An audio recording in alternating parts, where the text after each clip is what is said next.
เอาเดี๋ยวให้เพิ่นนั่นนะทำผู้รับผู้ใหญ่เนาะเพิ่นผูกคอแต่แขนก้อนเดี๋ยวทางทีมงานเนาะก็ผูกคือกันให้ไล่เพิ่นเนาะผูกทางน้องน้ำโอ้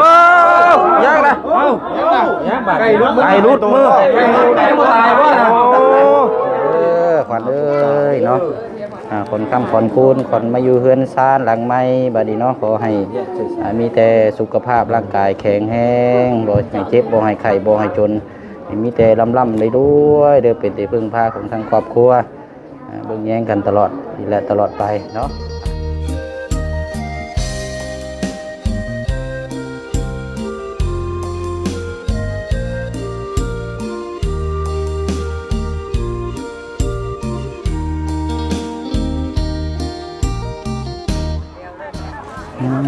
กลิ่นหอมโชยมาแล้วบัดนี้เนาะท้องก็เริ่มห้องแล้วบัดนี้ได้แล้วบ่เอ้ย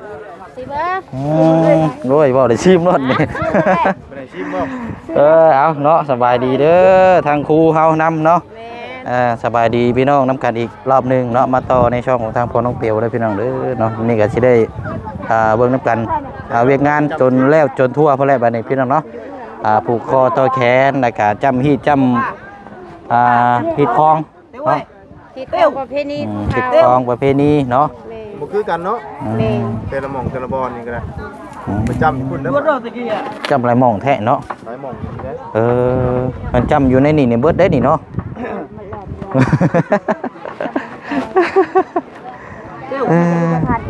อะไรแล้วเบิดเดียวกับเข่าบ่ครูครับยังครัวบ่ได้เลย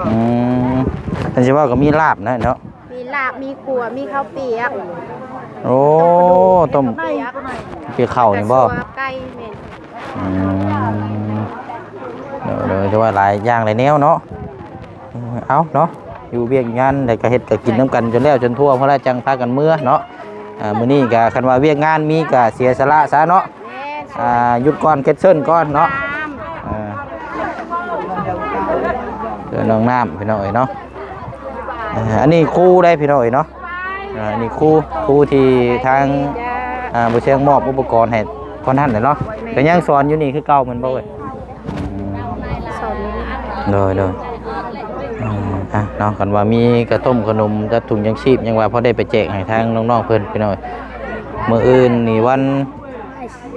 นเสาร์วันอาทิตย์วันจันทร์เฮ็ดต่อเนาะเอาอะไรเนาะเดี๋ยวให้ทางครูเพิ่นเฮ็ดเวียกงานเลยพี่น้องเดี๋ยว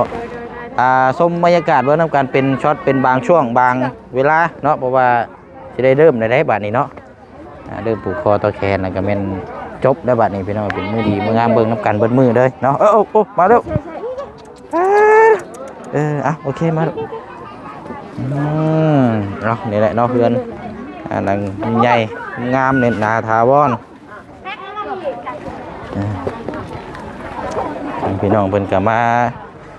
แสดงความยินดีทำคลายเนาะแล้วเอาแล้วเจ้าอันไหนเนาะดูหอบว่ะดูหอบเดี๋ยวจะรอก่อนดูนายพี่เอาเนื่องนายทางในพี่เห็นยังน่ะนี่กระชอกนั่งหอบเลยเยอะจังห่อกับเข่าบ่โอ้บังเด้อซองบังในเด้อสบายดีเด้อเนาะอันนี้เป็นห่อได้นี่เนาะห่อกับข้าวกับน้ำไอ้หยอกลายอยู่ดอกเนาะกินแล้วก็ห่อนะมันจึงเบิดเป็นกินแล้วก็ทั้งห่อหิวมึงกินอยู่เฮือนน้ำเอาเนาะ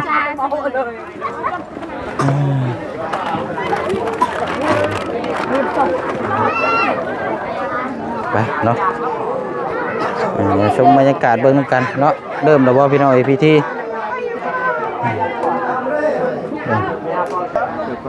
เอานี่เนาะบัดนี้หาเกิบได้เห็นนี่บ่เกิบนะเกิบเมียบัดนี้เกิบเฮียอะไรน้องปูน่าเนาะเห็นซ้ำย่างมาลงมาพี่ก่อนลูกบ่อันน้องปูน่ามาพี่ก่อนเฮ้ยเอาไปเรียน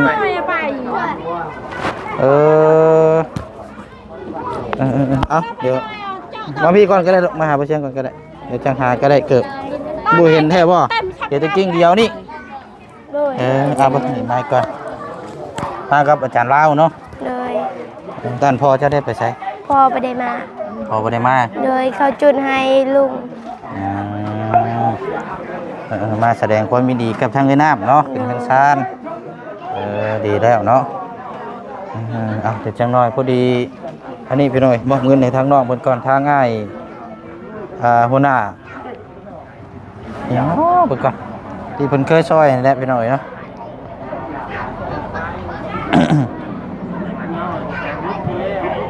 จำชื่อบ่ได้เลยเพิ่นก่อนหัวหน้าจำลองใช้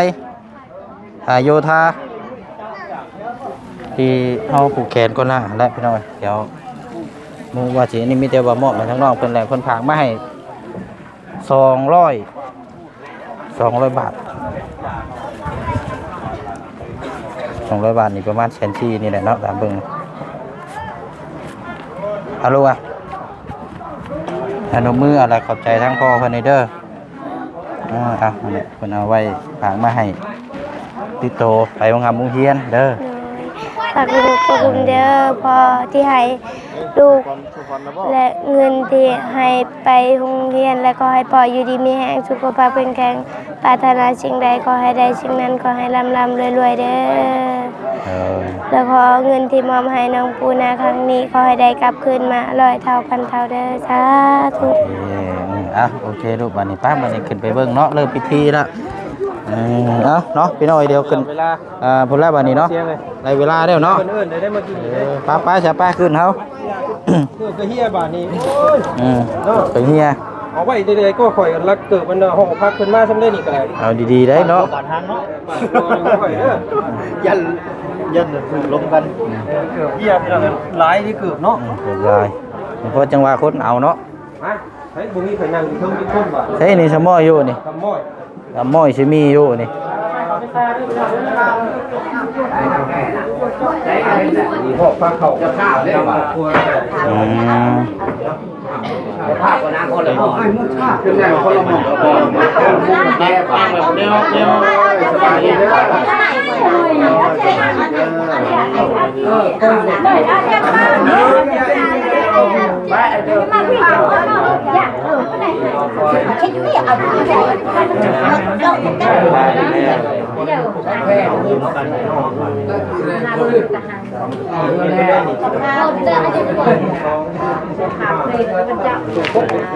แม่นเบิ่งนี่ลูกเราเนาะ ลูกเจ็ดบ่ลูก7 คนบ่เจ็ดบ่คือ8 ลูกจะเบิ่ง1 2 3 4 ซาซาซา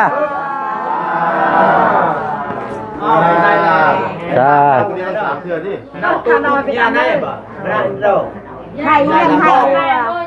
ใครแม่เขาน่ะคนกระโดดก็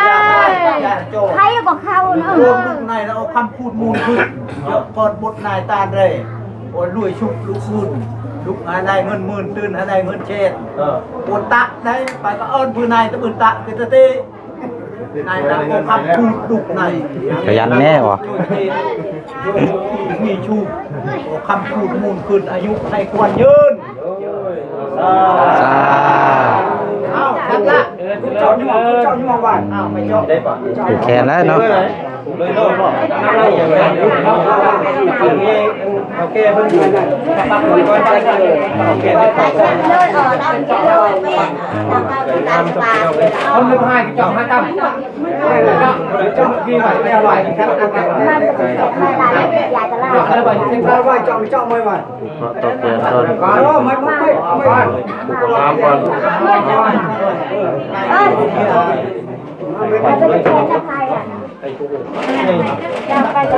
ไปตีได้ไปตีได้ไก่ตีเลยบ่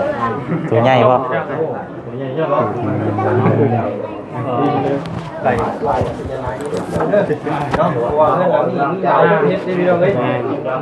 งานไปดีทีมงานตาบอด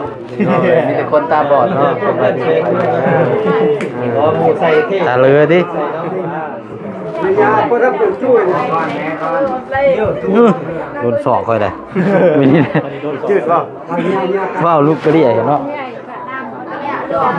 นี่ปลูกทางเจ้าของเงินสร้างเนาะ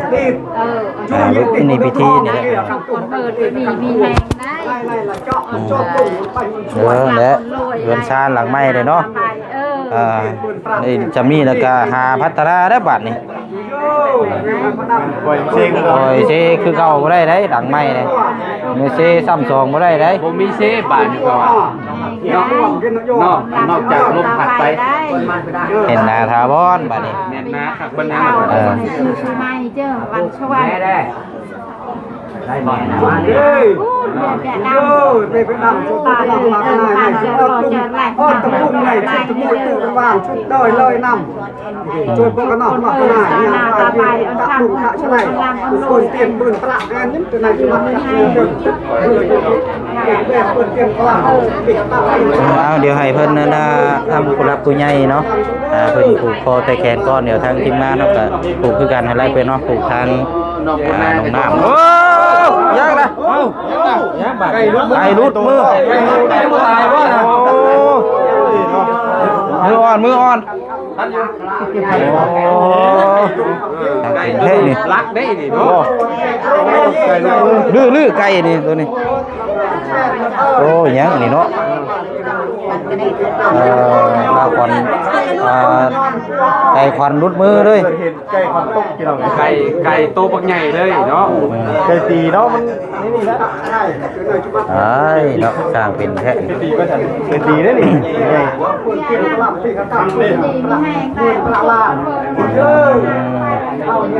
อะไรเด้นี่เนาะอยู่กับรุดพุดรถมืออ่อนวะ ไงบอก เอา ต่อกระมูกนะเนาะ ขอตอบแทนกัน เพราะว่าน้องน้ำนี่ต้องมีน้ำตาล่างนี่แหละเขาว่าจะหน่อยได้เนาะ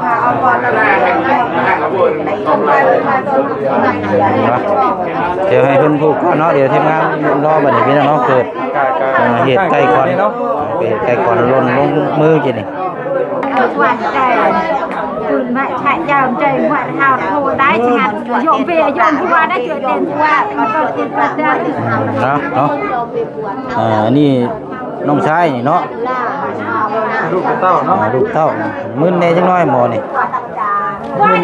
มึน โชว์แปะโชว์เนี่ย กินข้าวกินน้ำกันเด้อเมื่อ จ้ากันเด้อจ้าโรยก่อน หาสร้างเขาเนาะกินข้าวกินน้ำ ข้าวหน้าได้ทางเด้อ ผู้เบียเจ้า ข้าวหน้าก็ถึงเมื่อมันเมื่อหรอวะ นะมาเนาไปปลูกแล้ววันนี้ปะเปลี่ยนกันบ่ครับ เปลี่ยนกันได้ จักอันเดียวกันกู้ยังใจเป็นไร เดี๋ยวให้เพิ่นอันนี้ก่อนก็ได้ เป็นมาวางก่อนเนาะ ว่าได้ผูกแล้วเพิ่นก็สิได้อันนี้เฮาได้เอาชุมเจ้าทำนั่งกันก่อนเดี๋ยวชุมเฮาสิผูกก่อนเด้อนั่งกันแล้วเดี๋ยวจะผูกแขนให้นั่งกันก่อน ชื่อ อันนี้ลูกหลานดานเดนบ่นี่นะอ๋อโธ่พอดีแล้วนี่เนาะใหญ่มานี่พึ่งพาให้ได้เด้อหาเงินในลาย คนดีของสังคมได้นี่เนาะ ซอยเดียวครอบครัวฮะให้มาดูบ่ได้ได้เนาะ เป็นมาวางก่อนเข้าไปเนาะ เนาะทีมงานมานั่งอยู่ระเบียงคักอยู่วะคักอยู่วะโอ้เนาะ แบบแบบว่ามีบอลนั่นระเบียงบ่ ระเบียงแล้ว ก็บ่ตัวนี้แหละ ชุดได้หัวเนาะ มีเงินไผยังเถื่อเด้ยังบ่มีเงินไผเถื่ ชุ อ ดได้ระเบียงนี่นะ ลังเลขลังแบบโกโก้ ส่วนลายนี่เห็นแต่อยู่ในวัด เอาขาไปทางขึ้นมาดูเอาได้กัน เอาเนาะเดี๋ยวอันนี้ก้อนพี่น้อยเตรียมก้อนพายผูกแขนผูกเส้นเดียวก็พอได้เนาะมันหลายคน บ่มีแต่เงินใส่คันแล้ว บ่มีแล้ว ไม่ยากหรอกเนาะ 1 2 3 4 5 6 7 8 เพื่อนบ้านก่อน แสน 2,600,000เนาะเอาพอดีอันนี้ก็ทางหัวหน้าจำลองเพิ่นฝากมาผูกแขนให้พี่น้อยเนาะผูกแขนก็จะได้ไปผูกแขนทางน้องน้ำผูกแต่เราผู้เดียวและพี่น้อยมันหลายคนพูดจักสิผูกไว้เวลาก็ยันบ่ทันแน่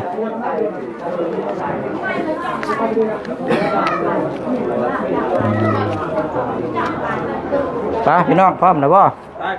ไป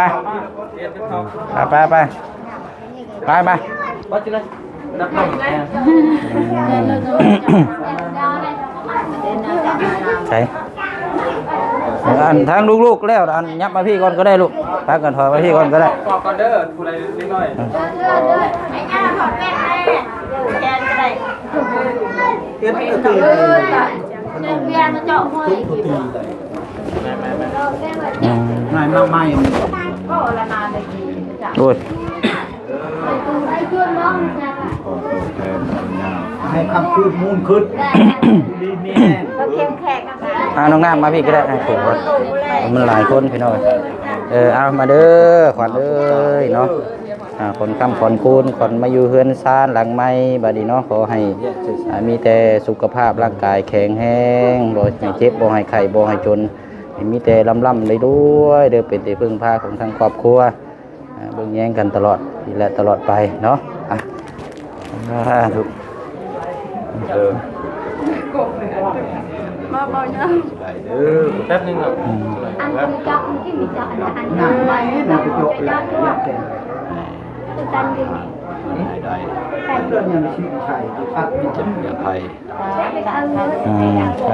ถูกเนาะมาเด้อทีมงานหน่อยเด้อบัดนี้เด้อนำยาปลูกแคนนั่นนอกจากปลูกแคน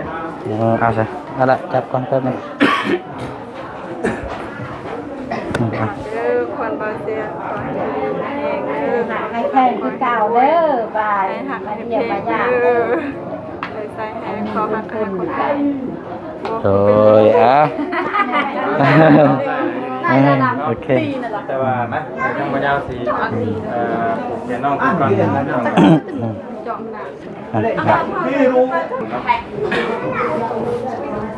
รียบร้อยเด้อพี่น้องเด้อเรียบร้อยได้ค่อยนะไปสิไปต่อมาใหม่ก็ได้เด้อเรียบร้อยแล้วบ่ทางนั้นเรียบร้อยแล้วมีแต่ว่ากินข้าวกินน้ำบ้านนี่เนาะข้าวกินน้ำซ้ำปลากินข้าวได้นี่พี่น้องเลย9:10 นเนาะแม่นบ่ไม่ก็จะลืมเวลา10เลยได้นี่แหละเนาะคลิปนี้ออกเลยมันมาเป็นแดดกับปิดก็ได้ตัวนี้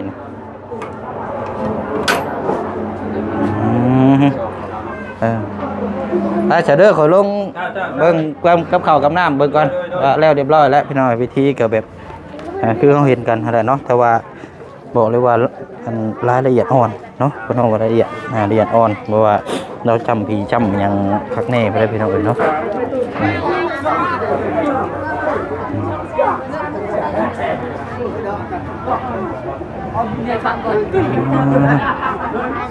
จะเตรียมพร้อมในพังบันนี้เนาะแล้วเลยได้มีครูแล้วนะบ้างเนาะย่อเข่าเพิ่นกระเจ้าได้ก็ได้ย่อเข่าได้ก็ได้สร้างเพิ่นกินเชื่อว่ามันจะคนละแล้วหรอบ่กับเข่าเห็นตัวละยุ่งให้เพิ่นได้รอดมันแล้วเบิดเด้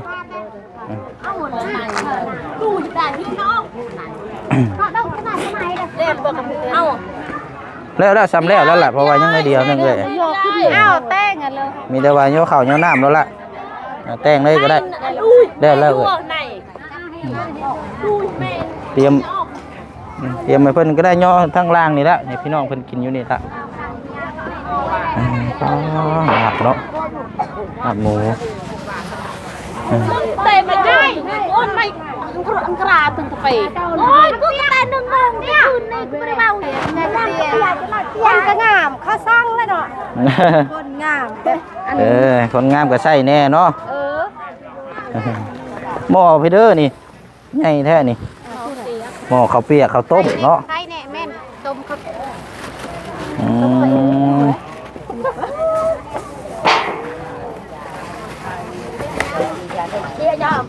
โอ้ทางนี้ก็เนาะ ลายโลนี่เนาะเอาเคลียร์พื้นที่ก่อนเอาเคลียร์พื้นที่ก่อนยังฉัน ตักเลย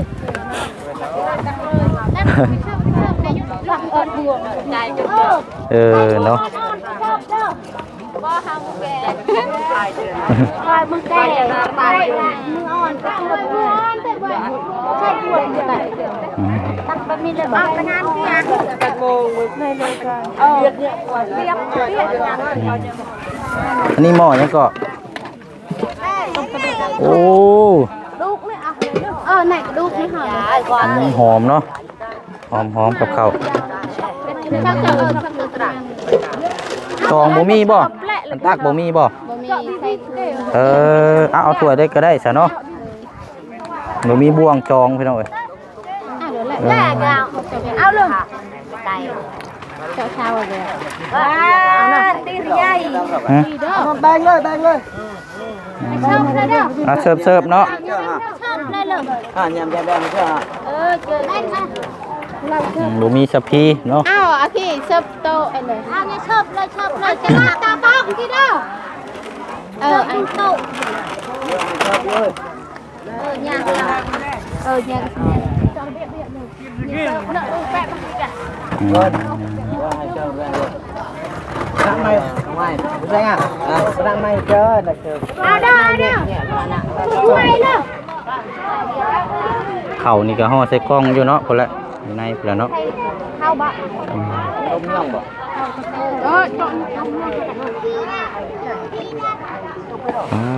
ตัวเนาะข้าวกับน้ำพี่น้องเพียบเนาะจัดหนักจัดเต็มอยู่เนาะนี่ที่สาวไม่ต้องกระบาอ้าวบัว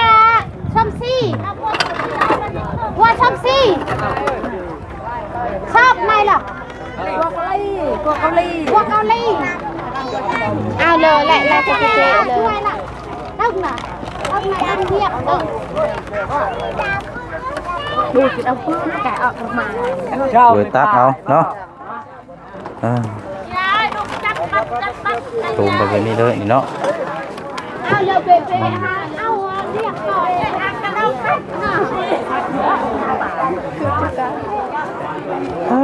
เนาะ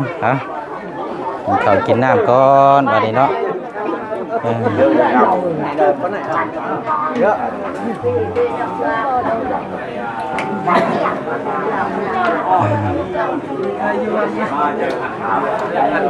กินข้าวกินน้ำก่อนเด้อเซโตอันคือว่างลายอยู่เพิ่นคือพากันนั่งอยู่นี่นะบ่พากันมานั่งอยู่พี่เอาเดี๋ยวเริ่มย่อเข่าย่อน้ำอะไรพี่น้องเนาะแล้วก็จังยกขึ้นไปเทิงพูดเนาะเข่าเนาะยกเด้อเข่ามียำเนาะ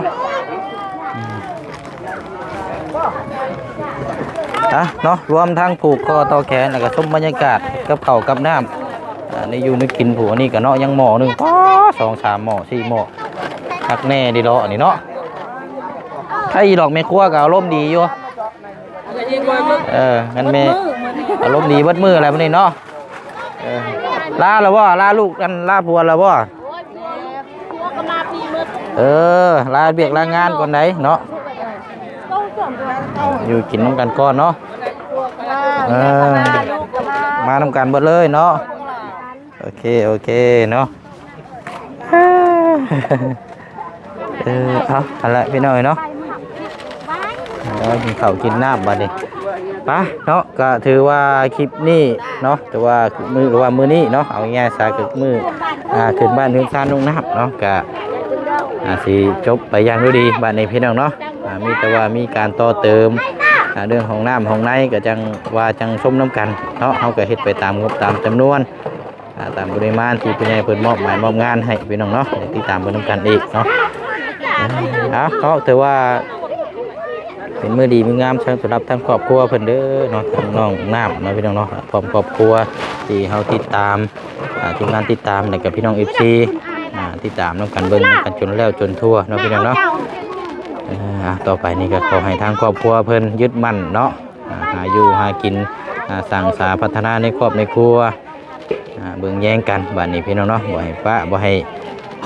เถียงกันเนาะให้มีแต่แนวดีๆเข้ามาในชีวิตแล้วก็ในครอบครัวเด้อเนาะเฮือนซานดังนี้เนาะพี่น้องเนาะเพราะเป็นเฮือนซานดังที่บุญพ่วงบารมีน้ำกันหลายทิศหลายทางเนาะยังไงก็ขอให้เป็นบุญกุศลนี่อุ้มชูทางครอบครัวเพิ่นเนาะปะเนาะสำหรับทางมุเสียงกันในน้ำต่างหน้าด้วยในน้ำสะพานบุญเด้อเนาะก็สิได้ล่ำลาพ่อแม่พี่น้องอิฟซีไปคือเก่าคือเดิมแล้วบัดนี้พี่น้องเนาะ